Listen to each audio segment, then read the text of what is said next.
Que la lumière soit avec tous. Bienvenue aux portes de Sion, à notre journal coutumier. En ce jour de dîner où nous sommes tous invités à nous rappeler de ce dont nous avons été appelés.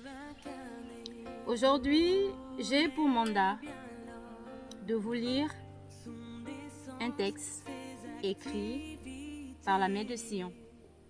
Dieu en son trône aujourd'hui nous parle par ses écrits, par ses lettres. Alors je vous prie d'écouter attentivement. Le titre est intitulé « L'homme m'a simplifié ». Tu me diras comment l'homme peut-il te simplifier, vu que tout homme sait et dit en sa bouche et à son âme qu'il est de toi. Et dans sa conscience que Dieu, le Tout-Puissant, est son Seigneur et Maître, en tout temps et en tout lieu et en toutes choses. Oui, ce sont là bien, dans ces mots, que je dis « l'homme m'a simplifié ». Car je ne suis plus le Dieu des miracles. En moi, dans ma loi, dans les hommes et dans les actions et histoires de leurs ancêtres, en toute leur construction et alliance de famille entre frères, pères, sœurs, mères, etc. Mais juste une chose de l'histoire en « Il était une fois ». Oui, l'homme n'est plus celui qui fait ce que je veux. En tout ce que je suis et ce que j'ai. Quand je le dis avec empressement, mais avec questionnement.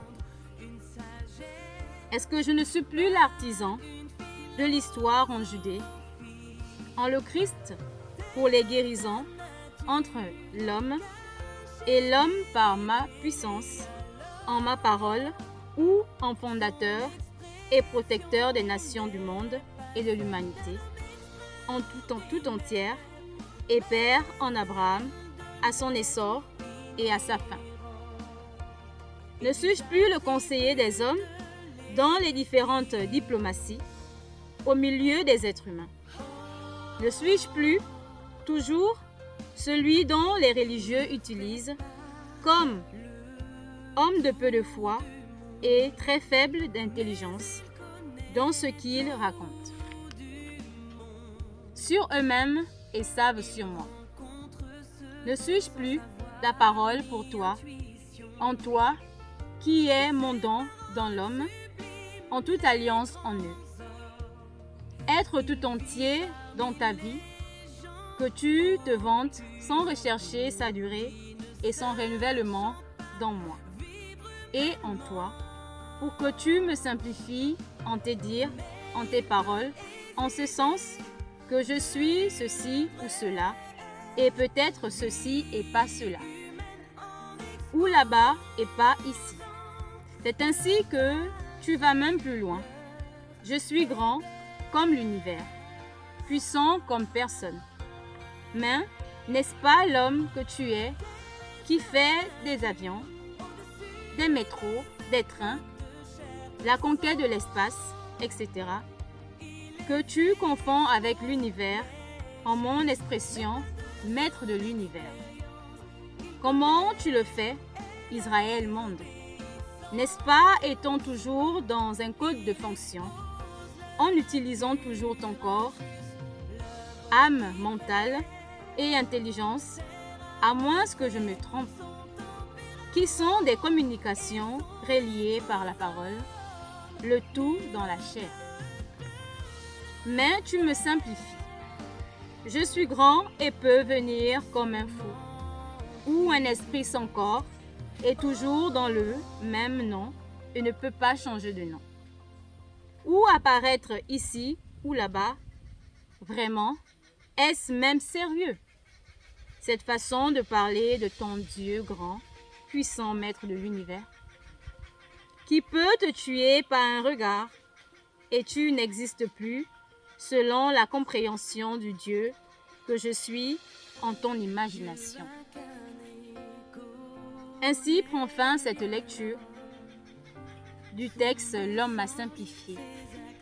Écoutons et lisons attentivement ce dont que nous avons lu ici, afin de nous faire une introspective de ce dont nous sommes véritablement. Parce que aujourd'hui, nous nous inventons de connaître un Dieu.